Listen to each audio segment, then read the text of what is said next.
الرحيم. الحمد لله والصلاة والسلام على رسول الله وعلى آله وصحبه ومن والاه. اللهم لا علم لنا إلا ما علمتنا إنك أنت العليم الحكيم. اللهم وتب علينا إنك أنت التواب الرحيم.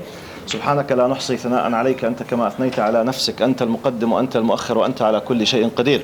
اللهم اجعل جمعنا هذا جمعا مرحوما واجعل تفرقنا بعده تفرقا معصوما. اللهم ولا تدع فينا شقيا ولا محروما. In the name of Allah subhanahu wa ta'ala, the most compassionate, the most merciful, all praise and thanks are due to him, and peace and blessings be upon his beloved Prophet Muhammad sallallahu alayhi wa sallam. Assalamu alaikum wa rahmatullahi wa barakatuh.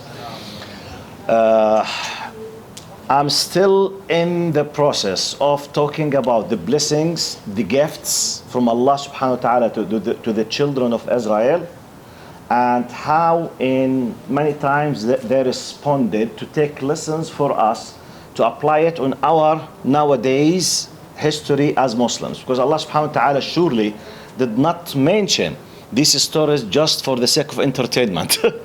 Allah is not, hasha, is entertaining us for the sake of just, okay, why not to have this piece of information just to entertain yourself? Definitely, no. We need to know the main reason for Quran is guidance, الهداية. ننتبه الآن، نحن ما زلنا في سياق الحديث عن عدد كبير جدا من النعم التي أنعمها الله سبحانه وتعالى على بني إسرائيل، وزلنا في سياق أخذ الدروس والعبر. أنعم الله عليهم، أعطاهم، تفضل عليهم، وكانت لهم ردود أفعال عجيبة غريبة في كثير من الأحيان. ردود الأفعال ما بين الإنكار، ما بين إغماض العين، ما بين كفر النعمة، ما بين الرفض، إلى آخر هذه المعاني. نأخذ نحن الدروس في أيامنا هذه كيف ينبغي أن تطبق قدر الاستطاعة. والمعنى الآخر هو ينبغي أن ننتبه إلى أن القرآن لا يوجد فيه حشو، لا يوجد فيه زيادة، لا يوجد فيه لا آية ولا قصة ولا حرف ولا كلمة دون هدف ودون فائدة. فقطعا لم ينزل الله هذه الآيات وهذه القصص إلا لحكم. والقرآن هدفه الرئيسي، انتبهوا، الرئيسي الأول هو الهداية. هو هداية الناس إلى الله سبحانه وتعالى باختصار. هذه تتحقق من خلال فرعيات. الآن ننتقل إلى ما زلنا في الدروس. من ضمن الدروس لما ربنا سبحانه وتعالى طلب منهم أن يدخلوا هذه القرية، وقال وادخلوا القرية إيش؟ سجدا وقولوا حطة نغفر لكم خطاياكم. عندنا أمر الآن، ربنا قال قرية، ما ذكرنا إيش هذه القرية. طبعا القرية تستخدم بمعنى المدينة أو البلدة في الاستخدام القرآني. ممكن بلدة أو يعني تستخدم بمعنى قرية. طيب ليش ربنا سبحانه وتعالى لم يذكر لنا ما هذه المدينة أو الكذا إلى آخره؟ ما في أهمية. باختصار احنا تعرفنا عن المنهج القرآني، ما أحمله القرآن وتجاوزه إذن لا أهمية له. فالآن سؤال، لاحظوا، أنا هدف من أهدافي الآن إنه نعيش مع القرآن وكأنه كائن حي، نتعرف على طبيعة القرآن. لما يتجاوز عن شيء، يركز على شيء، يترك شيء، يعظم من شيء، يقدم شيء على شيء، نصير نستخدم، إن جاز لي التعبير بلغتي، نصير نستوعب ملامح الشخصية القرآنية. ركزوا معي، وكأنك، طب هو كلام الله سبحانه وتعالى، لكن القرآن طبعا جزء من كلام الله. القرآن ليس كلام الله، وإنما جزء من كلام الله، له طبيعة فعم نتعرف عليها، انت اختارها الله من كلامه. فالقرآن الكريم لماذا لم يذكر؟ إذن لا أهمية لذكرها. هل يوجد إشارات تاريخية لهذه القرية أو هذه المدينة؟ نعم، سأذكرها بعد قليل. Second message or first message, Allah subhanahu wa ta'ala mentioned that the children of Israel at a certain time, by the way, we are talking about something for sure more than 3,000 years from today. More than 3,000 years, at least historically. We don't have a direct, for sure text according to the historical records. طيب, 3,000 years, Allah subhanahu wa ta'ala mentioned that the children of Israel at a certain time, they were commanded to get into a city or a village or a town, most likely between a city or a town. The Quran did not mention the name of this city or this town. Question, why? Simply, we have a general answer about the methodology of the Quran. Wherever the Quran simply, skip, does not mention a name of something by default, according to the character of the Quran, there is no need to know it. No benefit. باختصار. In brief, no benefit. Now, historically, according to some historical records and some kind of news from here and there, it is meant to be either Jerusalem or Jericho. أريحة. Okay? Now, بعض الإشارات الدراسات التاريخية تقول هي إما مدينة القدس أو أريحة. هلا أنا بحكم اطلاعي على الموضوع كمتخصص في مقارنة الأديان وتخصيصا اليهودية والمسيحية، في إشارة قوية على أنها أريحة. وأريحة طبعا هي فيما يعرف الآن تقريبا بغور الأردن لمن لا يعرف، وهي من أخفض البقاع. ماذا تقول التوراة عن هذه الحادثة؟ الآن أنا سأعطيكم معلومة لا نأخذها لا جزما ولا رفضا، لكن أنقل لكم معلومة توراتية عن شيء مشابه لهذه الحادثة ولا نجزم بها، لكن في تشابه عجيب في موضوع الإشارة القرآنية مع المعلومة التوراتية. عندهم في تاريخهم في العهد القديم أنهم أمروا بدخول مدينة أريحة بشرط أن يدخلوا دون أن يؤذوا أحدا ولا يقتلوا أحدا ولا يعتدوا على أحد، ويدخلوا مطأطئي الرؤوس شاكرين لله. هو الطريقة التي مكنهم الله منها أن يدخلوا المدينة كانت طريقة عجيبة حسب التوراة. أخذوا طبعا المدينة كانت محصنة وموجودة لها أسوار، تعرفوا كل مدن العالم دائما محصنة بأسوار وقلاع. المدينة هي عبارة عن شيء داخل قلعة، حتى هذه طريقة الحماية كانت التقليدية في العالم كله. فكانت مدينة محصنة بأسوار وقلاع كما تشاهدون في الأفلام. فأخذوا يطوفون حول المدينة مشيا فقط ويقومون بنفخ الأبواق، وهذا البوق تعرف من العلامات اليهودية المعروفة. أثناء طوافهم ونفخهم بالأبواق سقطت الأسوار جميعها كلها، وبدون لا حرب ولا قتال ولا منجنيق ولا نهائيا ودخلوا. وهنا التوراة تخبر عنهم أنهم أمروا ألا يعتدوا فدخلوا وقتلوا الرجال وبقروا بطون الحوامل واعتدوا على النساء والأطفال والحيوانات وفعلوا الفظائع فغضب الرب منهم. هذا وين مذكور؟ بالتوراة. منقول مؤشر محتمل على أنه هذه الآية تتحدث عن تلك القصة ولا نجزم بها، لكن معلومة موجودة بس لإخباركم. What I was saying now about historically and according to the Old Testament. When I say Old Testament, I'm talking about part of the Bible, okay? Which is the first part of the Christian Bible. The first part of it, it's called the Old Testament, and in the Jewish tradition, they call it the Tanakh, okay? In that record, they talk about something could be very similar to the indications of the Quran. It is to talk about in a specific Jericho, which is part of Palestine now, okay? They are told, according to their records, that to get into this city, Jericho, without hurting anyone, don't touch, don't kill, don't, according to the 10 Commandments, but get into that city. In their records, it is said, we believe that a lot of changing happened in that. That's why I'm saying historical record. I'm not saying the revelation of Allah subhanahu wa ta'ala, because we don't know, but in general, we don't believe that this is the revelation of Allah. That's why I'm using scientifically, academically, a historical record, okay? In their historical record, which is believed by them, it is the book of Allah. They say that they were asked to get into Jericho, and the way it was just make like a circle around the city and just keep, blowing inside the big horns, which is part of their tradition. By this, all the big walls and shields, they fall down completely, and they did not pay any effort in fighting or trying to jump or holding a sword and at all. So the city became completely naked in terms of losing all kind of protection. So it was completely under their attack, and they were big numbers, they were warriors, they were tribes. Now they broke the commandments and they attacked the people of Jericho. They killed the men, they killed the women, and they burned them alive, and they did a lot of massacres inside them. So Allah became very angry from them. Wallahu a'lam. Maybe this is the historical record that the Quran, but whether it is or not, it's not we don't care. We know that for sure Allah is blaming them, and it is a reminder for us. Don't repeat such things.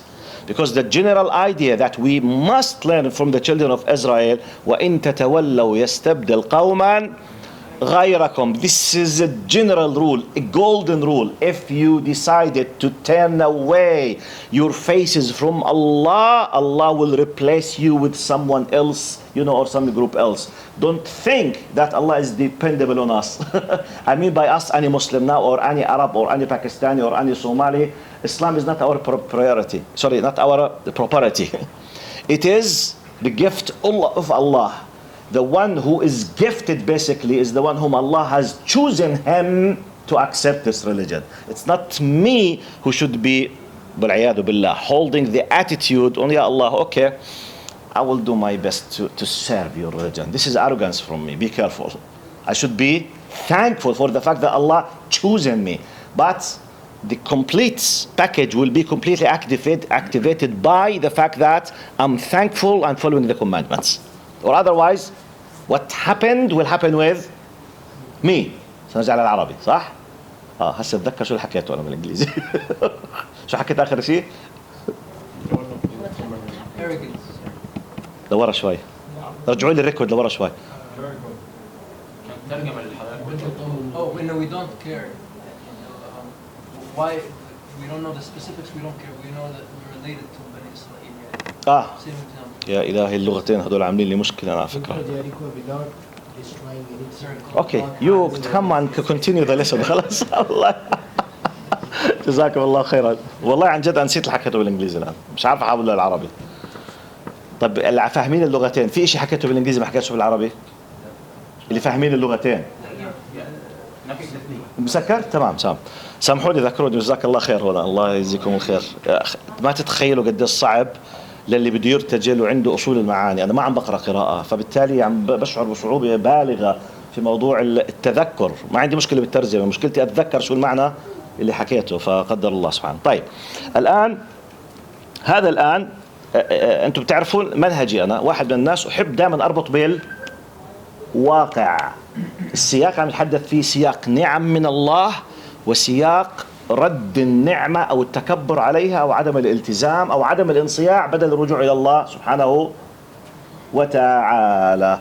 تعالوا خلينا نطلع على سياقنا بنعيش فيه. هل إحنا كمسلمين عم نعمل هذا مع الله؟ تعطيكم طبعا بدكم ما حدا يتحسس مني سياسيا ولا عرقيا ولا شعوبيا، لأن هاي سنن كونية اللي بحكي فيها أنا، وبدنا أمثلة واقعية. ما بزبط نحكي فلسفة. يعني now I will try to apply practically part of the context of what I'm explaining basically is the following. We need to take a lesson from the children of Israel. They used to be the believers in their time. And Allah was giving them, instead of being thankful, they were rejecting. So Allah became angry. And you know the result. Are we doing the same today? Or have we done this and still we are doing? I will apply it on some examples, and I hope none of you will be offended, but we have to be frank with ourselves. Let's take a lesson without generalizing. ناخذ مثال على ما حصل في فلسطين. مثال بسيط جدا. الآن هجوم من عدة دول، انتداب بريطاني، سقوط خلافة عثمانية، سيطرة على دولة، أخذ القدس، طرد ناس من بلادها، تأسيس دولة على أنقاض شعب طرد وإلى آخره. الوضع الطبيعي يفترض بكل الشعب يرجع على الله ويبتعد على الله. شو اللي يفترض؟ الآن أنت في كارثة ومصيبة واعتداء، ردة الفعل شو يفترض تكون إسلاميا؟ الرجوع إلى الله. الواقع بيقول والتاريخ بيقول نسبة ضخمة جدا، ما بقدر أقول نسبة مئوية، لكن الأغلبية ابتعدوا عن الله. وأصبح الانتشار الرئيسي عند الشعب الفلسطيني هي الشيوعية والماركسية والمادية والوطنية لمدة عشرات السنين. هذا واقع. الفلسطينيين راحوا للبنان واللي اجوا للأردن إلى آخره، ليسوا جميعا رجعوا إلى الله. دير بالك. وحركات الحركة الوطنية الفلسطينية والجبهة الشعبية كله ماركسي، كله ماركسي شيوعي. شو يعني ماركسي؟ كفر بالله. ايش يعني شيوعي؟ معادي للدين. كوبي بيست ولا لا؟ طبعا مش حدش يزعل. الثورة السورية يلا مش هتطخ علي هسه. آسف إن أدفانس. مصيبة وكارثة ولا لا؟ النتيجة كل السوريين رجعوا إلى الله، صح ولا غلط؟ النتيجة كل السوريين رجعوا إلى الله، صح أم خطأ؟ خطأ. في الآن آلاف مؤلفة بحاربوا الله ولا لا؟ مع إنه يفترض شو تعمل؟ ترجع إلى الله. طب نعمة إني نجوت من موت محقق، هاي بترجعني إلى الله ولا بتخليني أترك الدين وما أصلي مثلا؟ معينتو؟ قيس عليه الشعب العراقي، الشعب الأردن، جايين الدور إحنا طبعا محدش جايين الدور إحنا على فكرة وي ام ذا كيو هسه عن لاين بالسنة الكونية.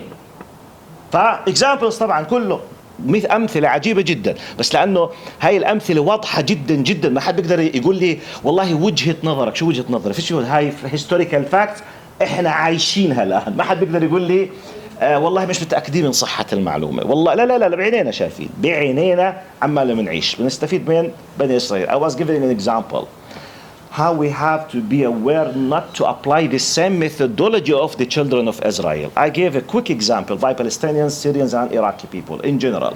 And I said, please take it as a divine law, not as political approach or a, let's say, racist, from a racist point of view. No. Because they are Muslims. They are part of Islamic Ummah. And we have an example.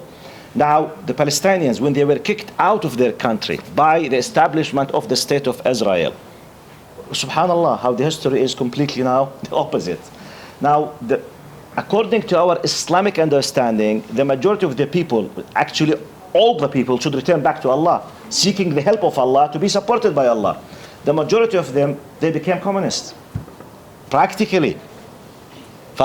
This is something very strange. That's why it's not easy that Allah will support us. I gave the same thing, I said it and I asked a question. Syrian revolution now, how many people they were killed? May Allah descend His mercy upon him. How many people they were tortured? Those who were saved and they left Syria. And they are saved physically, mentally, for some reason they are living in different countries. Is it true that all of them returned back to Allah? The answer was no. So this is the same problem, the same mental still. By the way, we are step by step doing what the children of Israel did. The same thing with Iraq, the same thing will happen with Jordan. And by the way, if we generalize now, the blessings that Allah gave to the Gulf states, to be fair, big gift, the oil. What did they do to have it? Nothing. It's just a gift from Allah. عشان نوسع الدائرة والعدل والإنصاف. دول الخليج هدية النفط اشتغلوا لها، صنعوها، اخترعوها، هدية صافية كامل منين؟ من الله. على المستوى السياسي وعلى المستوى العام وعلى مستوى الدساتير، هل كلهم قائمون على شكر هذه النعمة؟ في داعي نفصل؟ Is there any need for تفصيل؟ You know, I'm giving by the Gulf states. They were given one of the best gifts on earth in the history, which is the oil. Oil means billions of dollars on daily basis as a gift, just doing nothing. It's not them who discovered it. It's not them who brought it out from the earth. Nothing. It's just, especially the political regimes. Am I exaggerating by saying that the majority of them, they are fighting Allah? Am I exaggerating? You said it, not me. صح؟ لا حول ولا قوة إلا بالله. So do you think that we will be facing the possible same result? Punishment? Severe punishment? Definitely. Why Allah is telling us this? ليش ربنا عم بيخبرنا كل هاي القصص؟ قانون سنة كونية، اللي صار معهم راح يصير معكم. one of the story. Now another story. Because you know في عندنا حوالي تقريبا 9 ل 12 حدث مذكورين هنا. من ضمنهم قصة، الآن ننتقل لموضوع قصة أصحاب السبت. Let's jump to the story of the people of، قال أصحاب السبت the people of the Shabbat or the Saturday. قصة أصحاب السبت هذه قصة عجيبة غريبة، وهاي ناخذ منها الفكرة ونختم جلستنا إن شاء الله. You know we read last time على قصة أصحاب السبت، قال إنه أصحاب السبت مجموعة من المؤمنين من بني إسرائيل، أو عفوا من ضمن بني إسرائيل، فيهم المؤمنون وفيهم الفاسقون فيهم كذا، عايشين على طرف بحر، فصيادين يعتشون على الصيد. فالفكرة إنه الامتحان اللي ربنا قرر يمتحنهم فيه يوم السبت ممنوع تصيدوا. طب ليش؟ طب عقلا يا زلمه شيل لي عقلا ومقلا هسه انت، هذا امر من الله بده يمتحن طاعتك وايمانك واحترامك، نقطه. معي انتوا؟ اللي بيحاولوا يقحموا العقل ببعض الاحكام الشرعيه بعض الاحيان، وليش هذا بنسميه الفلسفه السمجه بعض الاحيان، مش انه الاسلام لا يطلب منك استخدام عقلك، في اشياء هي ببساطه بتسموها تعبديه، بمعنى شيخ ايش الحكمه العقليه ان مندور حول الكعبه 7 مرات؟ ليش عقلا مش 6؟ اسعد لي هالعقل انا بس. ماشي؟ طب ولو ربنا غيرها وسواها 6 شو راح يكون سؤالك بعدين؟ ليش 6 مش 8؟ ولو ربنا غيرها سواها 8 شو السؤال اللي بعديه؟ ليش 8 مش 3؟ الحكمة العقلية. كلام بالاخير يا اخي الهدف منها أتطيع أم لا؟ تطيع. مش كل الإسلام هيك، هاي بسموها الحكمة التعبدية لبعض الأمور. ليش بنصلي 5 مش 4؟ احفظوا شو عم بحكي، مش أحكي بالإنجليزي. ماشي؟ ليش 5 مش 4؟ ليش بنصلي الفجر 2 والمغرب 3؟ ليش مش 3 للفجر 2؟ في جواب؟ ما في. الحكمة تعبدية باختصار لأنه عقلا مقبول المغرب تصليه 2 و3، ما فيش شيء يقول لك 2 أحسن من 3 ولا 3 أحسن من 2. طب واتس ذا بوينت؟ الطاعة مش على خاطري ولا على خاطرك. كل شوي إذا بتنترك للناس للقراءة المعاصرة، تعرف جماعة محمد شحرور؟ قراءة معاصرة لك ربنا لما قال صلوا مش قصده صلوا، لا قصده شيء تاني بس انتم ما عارفينها. لا حول ولا قوة إلا بالله. مسخوا الإسلام كاملا، مسخوه. لك الثلاثة مش قصده فيها 3 ركعات، لك هذا إشارة. لا حول ولا قوة إلا بالله. خبص الموضوع، خشش الموضوع، فرغ الإسلام كله تحت حجة قراءة ايش؟ معاصرة. دبر الإسلام، أباح الفاحشة، أباح كل شيء تحت قراءة ايش؟ معاصرة. سببه واحد أسبابه اللي هو الكبر وتأليه العقل البشري على النص القرآني. سبب من أسبابه؟ يلا ذكروني. Now, جزاك الله خير. Excellent. May Allah reward you. What I was saying basically, the people, our story basically now, we will be commenting on the story of the people of the Saturday, or the people of Shabbat, according to the Hebrew language. They were a group of fishermen living by the sea. They are from the people of Israel. You know the story. They were commanded basically to do something. Then I stopped. I gave some quick notes about this. In Islam, it's not always that everything should be a logical reasoning, but we do not have a contradiction with reasoning. Be careful. Okay? Which means sometimes, like, why do we pray 5 times, not 3 or 4 times? There is no answer, because any number Allah asks us to do, someone will be asking why this number, not that number. So it's an endless argument, endless question. Why do we do circling around the Kaaba 7 times, not 6 times? The same thing. This is called in Islamic terminology حكمة تعبدية. The wisdom behind it, it is just to test your obedience with what Allah commands you, which does not contradict the reasoning. Be careful. We don't know the reasoning, but does not contradict. It's not like, because many Christian missionaries, when we mention this, they say, I caught you, Sheikh. I said, what? So what's the difference between your justifications and our Trinity? I said, excuse me. We say we don't know the wisdom. We don't accept what does contradict with the logic. This is 2 different cases. Okay? So, حكمة تعبدية. نأتي إلى جماعة السبت. أمروا ألا يصيدوا يوم السبت امتحانا لهم وطاعتهم لله، فتحايلوا أو أرادوا أو ظنوا أنهم سيتحايلون على الله والعياذ بالله. تعرفوا القصة؟ كانوا يضعون الشباك مساء الجمعة ويأخذونها صباح السبت، والأسماك تكون في الشباك، وإحنا ما صدنا يوم السبت. ماشي؟ والعياذ بالله، وكأنهم يستهزئون، كأنه ربنا مش شايفهم، كأن يعني the point. تخيلوا ربنا غضب عليهم غضبا لدرجة هذه العقوبة لم تحصل بحد علمنا بحسب القرآن والسنة لقوم في تاريخ البشر إلا لهذه المجموعة. الصورة بالمعنى البسيط اللي تبسطها وكأنك تستهزئ بالله سبحانه وتعالى. شو انت يعني كأنك بتقول له ترى انت شو بتحتال على ربنا؟ انا بحتال عليك، انت بتحتال علي، بس نحتال على الله وربنا مش شايفني. هي الجريمة الأعظم مش الفعل نفسه، الجريمة الأعظم ايش هي؟ وكأنك تقول لله أنا لا أقر بأنك تراني وكأني أعتقد أني أستطيع الاحتيال عليك. لذلك ابن عباس له عبارة بيقول فيها رضي الله عنه، بيقول: يا صاحب الذنب إن خوفك من حركة الستار أعظم من الذنب نفسه.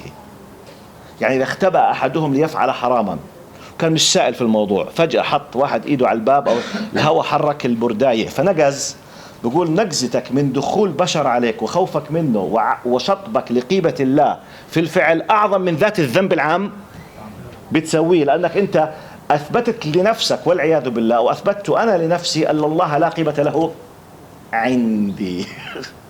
وصلت فكرة؟ اسمها ولا وين؟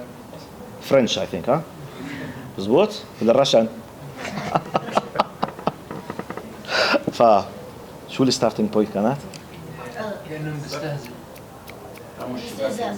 نعم، الله يجزيك الخير، ممتاز، الله يجزيكم الخير. البوينت I was continuing the story of this village. They were living by the sea.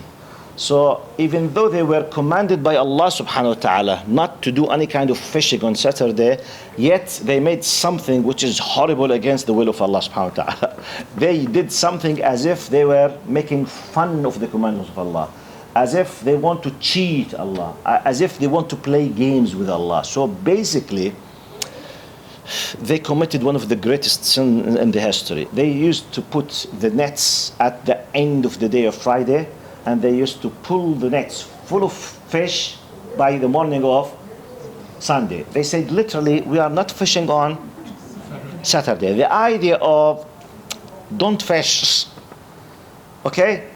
Anyway, the point, Allah subhanahu wa ta'ala became so angry from them, and the punishment according to the superficial literal text, they were punished. It was amazing for this group of people. The point, some ulama, they believe, which is the minority, that it is a metaphorical, which means a horrible, punishment. Regardless, they were punished severely because of what they have done.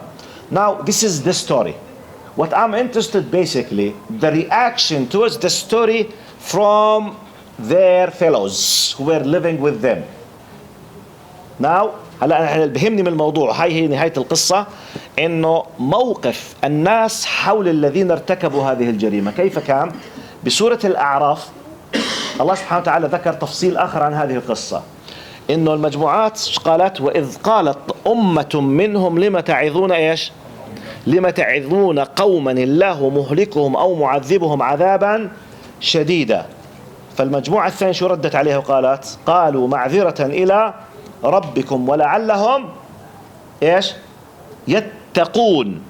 لاحظوا الأمر العجيب جدا، إنه في مجموعة اللي هي اعتدت على أمر الله، ليسوا جميعا، مجموعة. الباقين اللي هم قرروا ما يرتكبوا الجريمة ولا يعتدوا انقسموا لفريقين.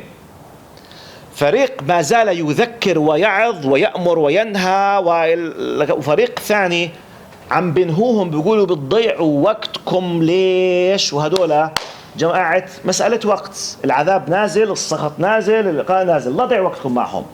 ردة فعل المجموعة الأولى شو كانت؟ معذرة إلى ربكم نريد أن نعذر أنفسنا عند الله بأن قد أدينا واجبنا. نحن لا نعرف بالضبط متى تنزل العقوبة، نحن نعرف أن العقوبة قد استحقت وستأتي باللحظة اللي ربنا بيقررها. قد نستنقذ شخصا، قد نستنقذ لا أعيان الأشخاص لا نعرف من منهم قضي عليه، ما لا نعرف. ببقى أذكر. قال ولعلهم يتقون. النقطة الأولى شو هي؟ معذرة، أريد أن أعذر نفسي إني أنا ما قصرت. والنقطة التي تليها لعلهم، أو بعضهم ردوا ما ردوا، مش مشكلتي، أنا سويت اللي علي سويته. وهذا الآن بدنا نطبقه هنا في أيامنا، إنه بضيع وقتك يا شيخ. خليني بس أحكيها بالإنجليزي. شو كانت نقطة البدء؟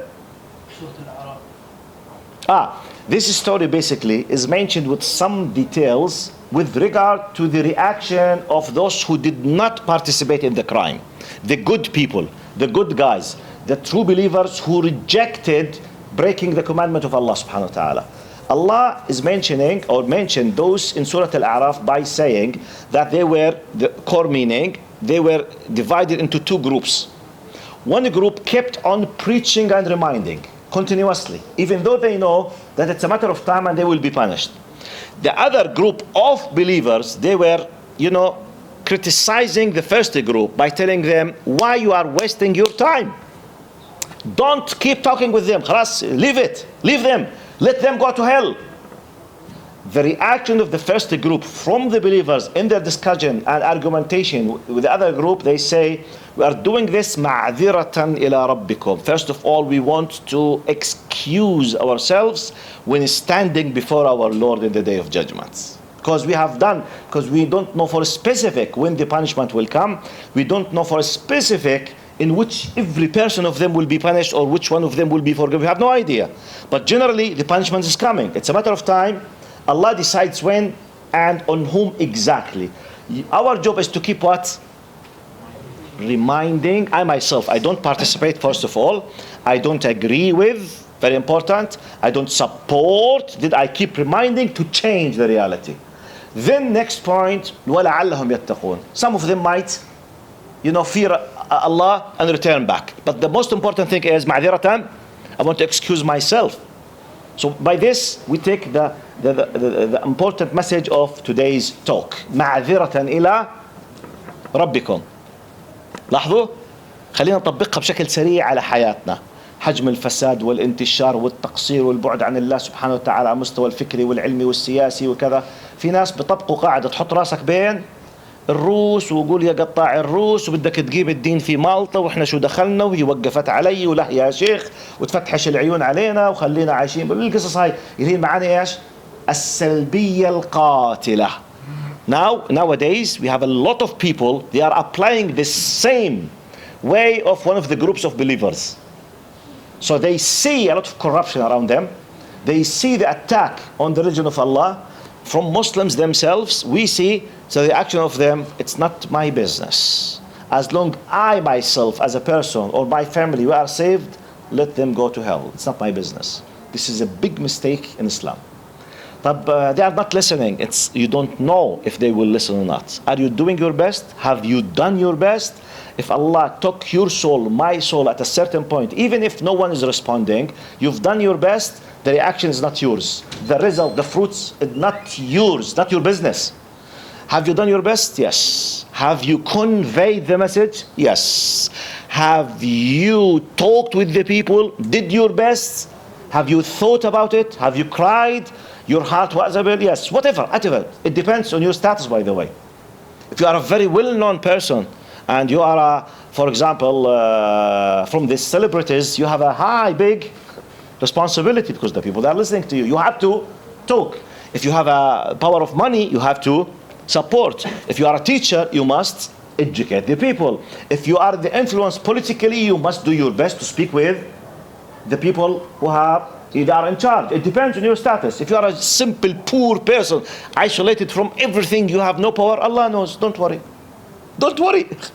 But if you know, if you can, if you have, prepare yourself for accountability.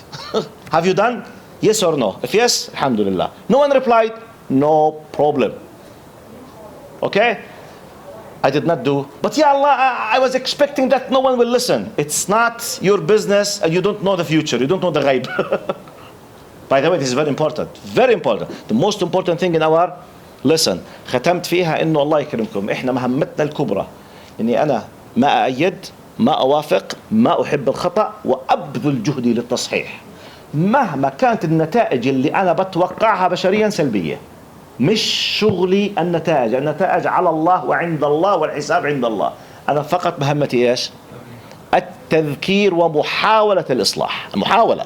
النتيجة عند الله سبحانه وتعالى. هذا ينطبق على الأفراد وعلى العائلات وعلى الأقرباء وعلى محيط العمل. كل شيء. This is applicable on you, individuals, your relatives, your families, your contacts, your colleagues, your work as much as you can. أسأل الله سبحانه وتعالى أن يرحمنا ويغفر لنا ويتقبل منا. السلام عليكم ورحمة الله وبركاته.